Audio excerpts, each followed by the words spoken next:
하나님 감사합니다. 이 밤에 주님 앞에 나와 성도들 주의 이름을 부르며 기도합니다.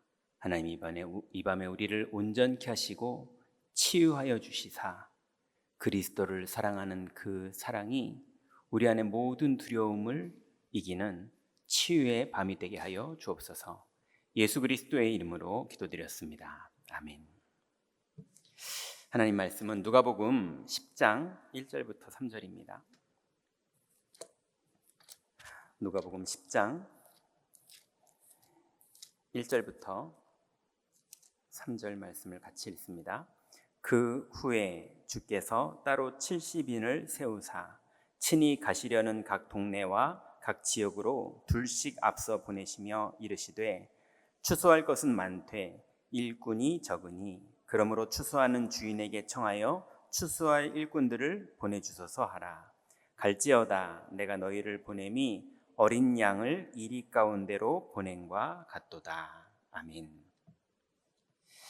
우리가 계속 일곱 망대 여정 이정표 기도 중에 오늘은 5가지 훈련 중에 70인 합숙입니다. 오늘 우리가 본문 읽은 것처럼 예수님이 12사도와 70인 제자, 이렇게 평신도 제자들을 이제 훈련시키신 그 기간이 3년이었는데요. 이 훈련 기간 동안에 훈련된 70인들이 이제 로마 복음화까지 응답을 받게 됐습니다. 결국은 예수님이 훈련시키셨던 이 제자들과 합쳐서 120명의 제자들이 남았어요. 12사도 외에는 다 평신도들이죠. 이 사람들이 실제로 아시아 전역이 복음을 듣게 되고 로마까지 복음을 듣게 되는 필요한 모든 성령의 역사와 전도의 역사와 치유의 역사와 경제의 역사와 그 모든 여정을 이 사람들이 다 응답받았거든요. 자, 그럼 오늘 3가지를 70인 제자들을 통해서 우리가 정리를 하고 응답받아야겠는데요. 70인 제자가 나를 못 찾으면 벌어지는 일이 있어요. 예수님이 이 땅에 남겨놓으신 택한 제자들이 이 70인들인데 주님께는 이미 택함을 받았기 때문에 은혜로 구원까지 다 받았거든요. 더 은혜를 받을 게 없습니다. 은혜를 다 줬기 때문에 어느 정도를 줬냐 하면 친구를 위하여 목숨을 내어주는 것보다 이에 더 큰 사랑은 없다고 그랬어요. 예수님이 이 사람들을 위해서 목숨을 내줬어요. 그만큼 사랑하셨고 이 70인들을 위해서 은혜를 다 주셨어요. 더 줄 은혜가 없어요. 근데 은혜는 받았는데 그게 나구나, 이렇게 은혜를 받은 나를 찾지를 못하고 방황하는 사람들이 너무 많아요. 그래서 예수님이 모델적으로 이 70인을 훈련시키셨는데요, 이 70인 제자가 정말로 내가 누군지를 못 찾으면 5가지에 딱 걸리는데요, 무능에 사로잡힙니다. 그래서 오히려 밖에 버려져서 사람들에게 밟혀요. 그래서 가난하게 되고 무능하게 되고 전도를 모를 수밖에 없게 되고요, 능력이 안 생겨요. 왜냐? 오히려 불신자들은 안 그러는데 70인은 그럴 수밖에 없어요. 왜냐하면 오직 성령이 너희에게 임하시면 권능 받고 증인될 사람들로 택정됐기 때문에 오직 이 방법 외에는 다른 길이 없는 사람들이기 때문에 절대로 다른 방법으로는 능력이 나타나질 않습니다. 그래서 복음을 못 누리면 가난하게 되고 무능하게 되고 전도도 못하고 이러면서 인생을 방황해야 되는 게 70인들이에요. 나를 못 찾으니까 그런 거예요. 다 받았는데. 또 당연히 이 70인이 나를 못 찾으면 기도를 모르게 되고, 기도를 모르니 인본주의를 쓸 수밖에 없어요. 인본주의를 쓰는 게 나쁘다 그 말이 아닙니다. 인본주의밖에는 쓸 줄 아는 게 없어요. 왜냐하면 내가 누군지를 못 찾았기 때문에. 믿음이라는 게 얼마나 하나님이 큰 축복이고 강력한지를 이 사람들이 모르고 그걸 사용한다는 게 무슨 말인지도 모르기 때문에 믿음이 없고, 그러니 인본주의를 쓸 수밖에 없죠. 그리고 보통 사람들이 알고 있는 인본주의라는 단어는 아주 간교하게 머리 쓰는 걸 인본주의라고들 말하잖아요. 그거는요, 머리 좋은 사람들의 인본주의입니다. 그건 10%의 사람들만 그런 인본주의 쓰고요, 90%의 사람들은 머리도 안 좋은데 인본주의밖에는 할 줄 아는 게 없어요. 실제로 그래요. 그러니 오히려 짓밟히고 삽니다.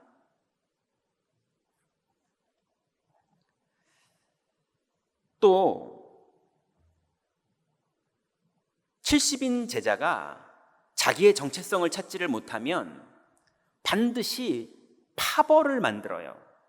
왜냐하면 나를 가지고는 안 되니까 자꾸 사람을 끌어들여요. 그래서 파벌을 만들어요. 근데 파벌을 만드는 방법이 이간질이에요. 좋게 파벌을 만드는 게 아니라 누굴 욕하면서 대적을 만드느라고 파벌을 만들거든요.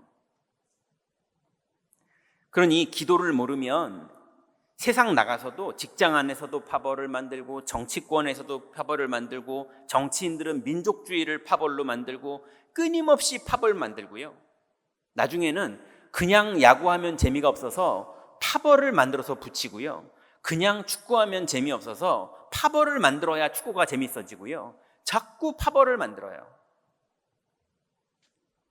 그러니 목적이 뭐냐 하면 분쟁을 일으키는 게 목적이에요.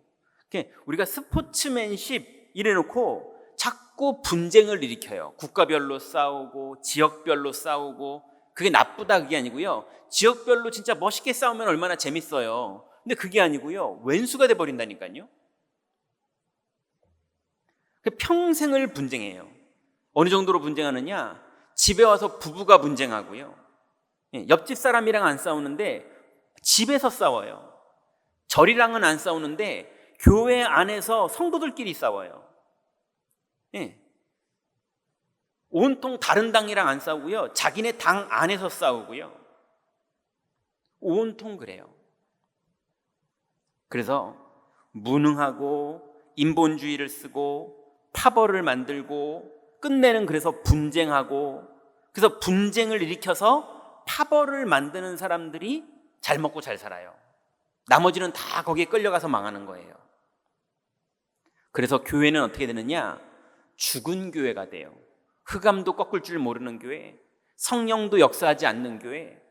그래서 파벌만 남아있고 온통 옳으냐 그르냐 싸움질하는 분쟁만 남아있는 그런 교회가 돼버립니다. 나중에는 불신자들한테 재판받는 교회가 돼버려요. 신자들이 모여서 불신자들한테 누가 옳은지 따져달라고 그러는 그런 데가 돼버립니다. 영적으로 죽어버린 거예요. 그래서 이제 우리는 영적 사실을 실제로 알아야 됩니다. 영적 사실이 뭡니까? 마귀가 12가지의 전략을 펴놓은 게 동화 속 이야기가 아니라 실제 지구의 영적 사실인 것을 여러분이 받아들이셔야 돼요. 실제로 인간이 하나님을 떠나면서 나를 가지고는 살 수밖에 없는 그런 인본주의를 가지고밖에는 살 수 없는 그런 존재로 원죄가 시작된 그 사건이 실제로 있었어요. 그게 사탄이 만든 사건이거든요. 그 이후로 인간은 온통 육신 중심이에요. 그러니 주일날 교회 와서도요, 온통 육신 중심이에요. 하나님의 은혜가 우리에게 임해야 되는데 자꾸 저 교육자는 왜 넥타이를 저런 색깔을 했나, 왜 말은 설교에서 저런 말을 해가지고 이렇게 상처받나, 온통 왜 저런 일이 벌어졌을까, 왜 밥이 맛이 있네 맛이 없네, 온통 육신이에요. 하나님이 우리와 함께 하시고 우리를 인도하시고 우리에게 역사하시는데 거기서 밥맛 없는 걸로 시험 들어요. 뭐 이런 식이에요.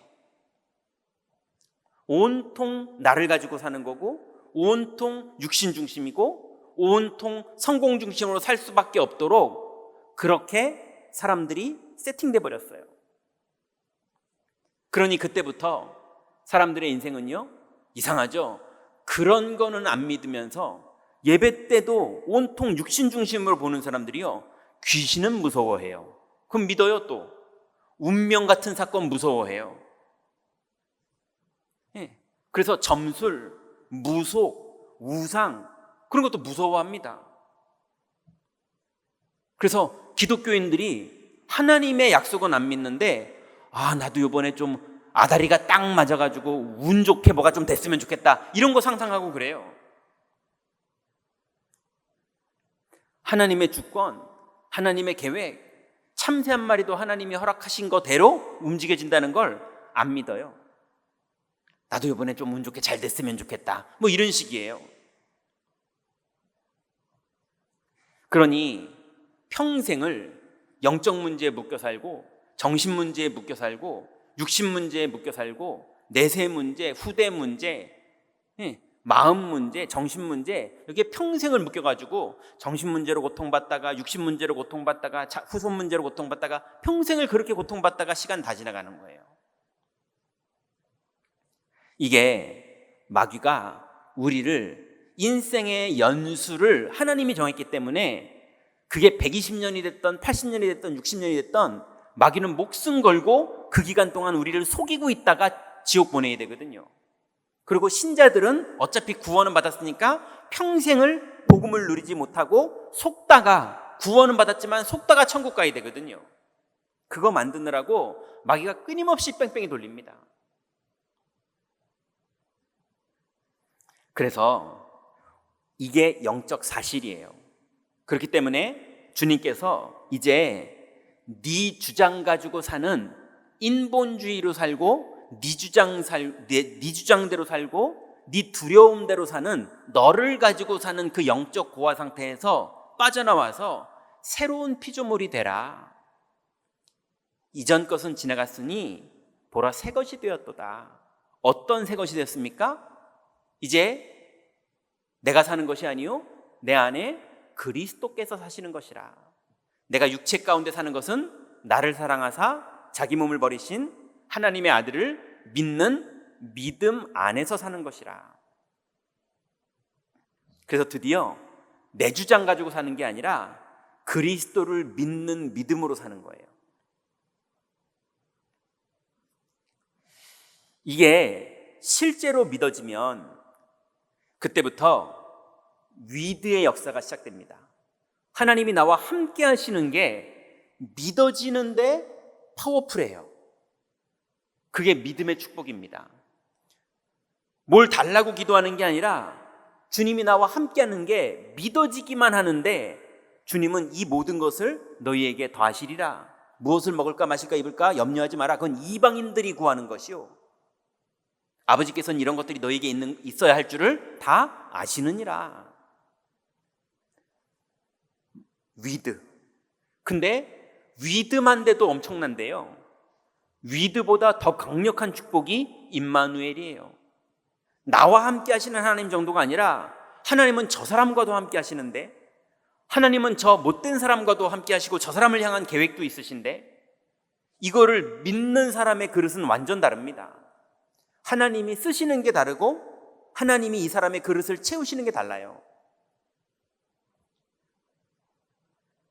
근데 임마누엘, 우리와 함께 하시는 하나님 정도가 아니라 합력해서 선을 이루시는 원리스의 하나님.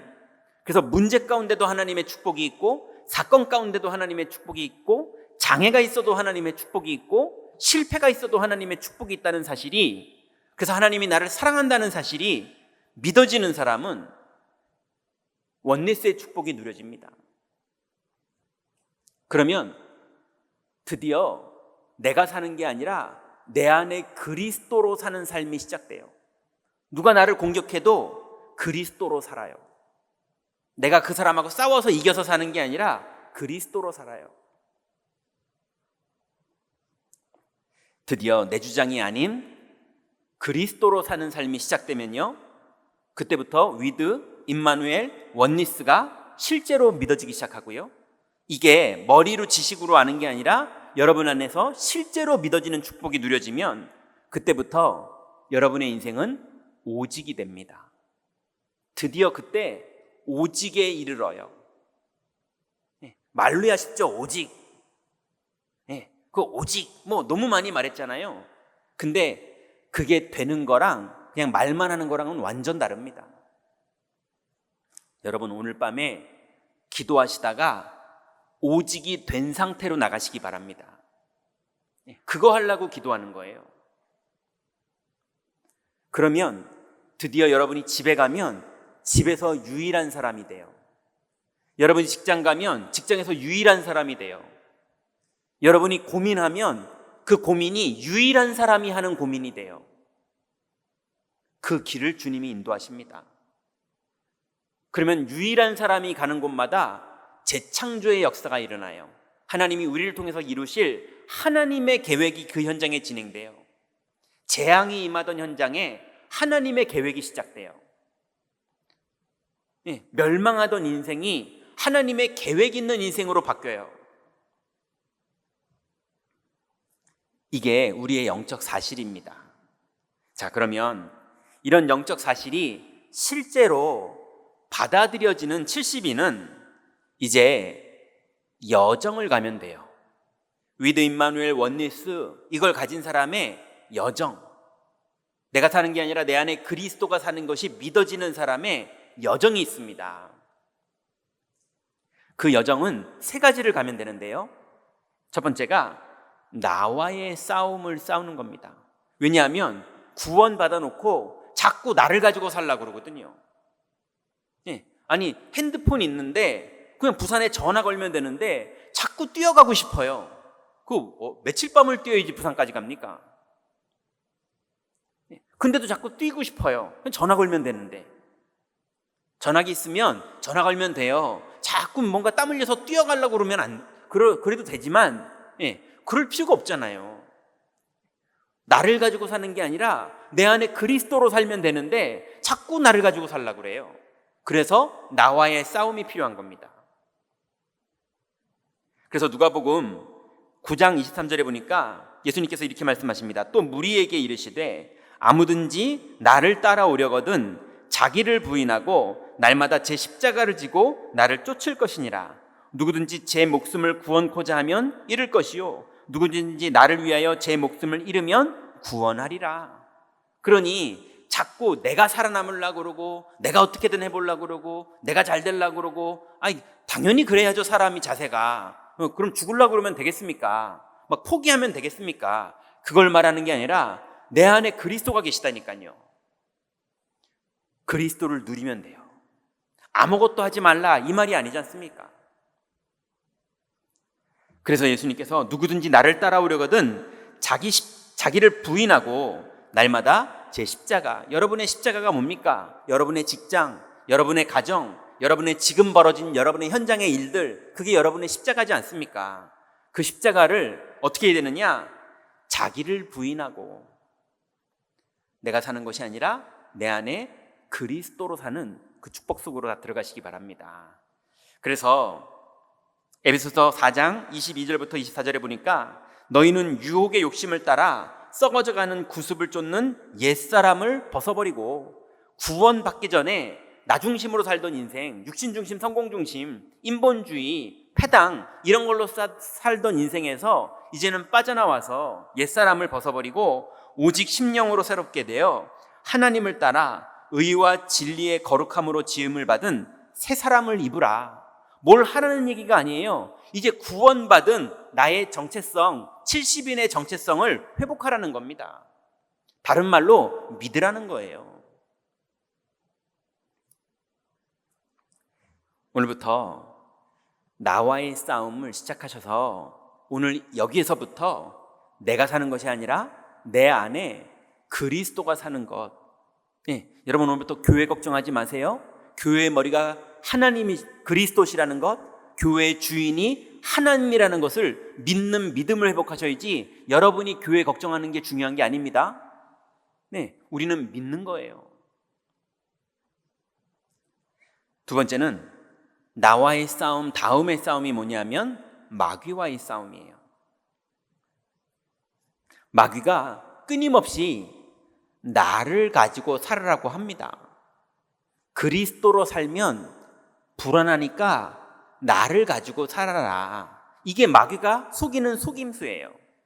그래서 베드로전서 5장 8절부터 9절에 보니까 근신하라 깨어라 너희 대적 마귀가 우는 사자같이 두루다니며 삼킬 자를 찾나니 너희는 믿음을 굳게 하여 저를 대적하라. 이는 세상에 있는 너희 형제들도 동일한 고난을 당하는 줄을 알미니라. 여러분, 돈이 묶여있게 만들어서 돈이 묶여있는 게 풀어지는 게 마귀의 역사가 아니라 돈이 묶여있는 그거를 어떻게 인본주의를 풀 것이냐, 하나님 앞에 믿음으로 살 것이냐. 또 하나님 앞에 믿음으로 서라니까요, 돈을 풀어주옵소서 이런 수준인 거예요. 예. 영적으로 내가 어디에 묶여있는지 점검해 보세요. 그러니 사람에게 묶여있는 사람, 돈에 묶여있는 사람, 상처에 묶여있는 사람, 자존심에 묶여있는 사람, 상황에 묶여있는 사람, 여러 모든 사람들이 자꾸 속습니다. 자꾸 나를 가지고 낙심하고 나를 가지고 공격하고 이러려고 그래요. 내가 사는 게 아니라 내 안에 그리스도로 사는 겁니다. 그래서 마귀와의 싸움에서 승리하시기 바랍니다. 그리고 70인의 여정 세 번째 싸움이요, 세상과의 싸움이에요. 요한일서 5장 4절에 보니까 대저 하나님께로 난 자마다 세상을 이기느니라. 세상을 이긴 이김은 이것이니 우리의 믿음이니라. 예수께서 하나님의 아들이심을 믿는 자가 아니면 세상을 이기는 자가 누구뇨? 여러분, 세상을 이기는 게 돈 열심히 벌고 악다구니를 써가지고 돈 벌면은 세상을 이기는 겁니까? 악다구니를 써가지고 공부 열심히 성공하면 세상을 이기는 겁니까? 그게 아닙니다. 세상을 이기는 이김은 이것이니 그리스도를 믿는 믿음이에요. 믿음으로만 세상을 이깁니다. 여러분, 세상에서 실제로 그리스도를 믿으시다가 현장에 망대가 되시고 하나님이 여러분에게 사람을 붙이실 수밖에 없고 하나님이 여러분에게 쓸 경제를 붙이실 수밖에 없고 하나님이 여러분의 가정을 회복시키실 수밖에 없고 하나님이 내 인생을 다시 사용하실 수밖에 없는 그 하나님의 응답으로 들어가는 방법이 믿음 회복이에요. 오늘 밤에 기도하시다가 믿음이 다 회복되시는 축복의 밤 되시기 바랍니다. 결론 맺습니다. 여러분, 오늘부터 현장에서 하나님의 주권을 인정하세요. 여러분에게 벌어진 일, 마귀의 일이 벌어졌던, 사람의 일이 벌어졌던, 운명의 일이 벌어졌던 그 모든 일은 하나님의 주권 안에서 하나님이 허락하신 겁니다. 왜요? 구원 못 받은 사람은 망하라고 심판받은 걸 수 있지만 구원받은 사람에게는 반드시 하나님의 축복된 계획이에요. 그러니 눈물 흘리지 마시고 거기에서 여러분의 믿음을 돌아보세요. 점검해 보세요. 그래서 하나님의 주권을 인정하세요. 두 번째는 주권이 인정된다면 거기서 하나님의 약속 잡고 기다리세요. 주님이 여러분에게 반드시 약속하신 것이 있을 겁니다. 혹시나 없거든 지금 약속을 응답받으세요. 반드시 여러 하나님이 개인들에게 약속을 주십니다.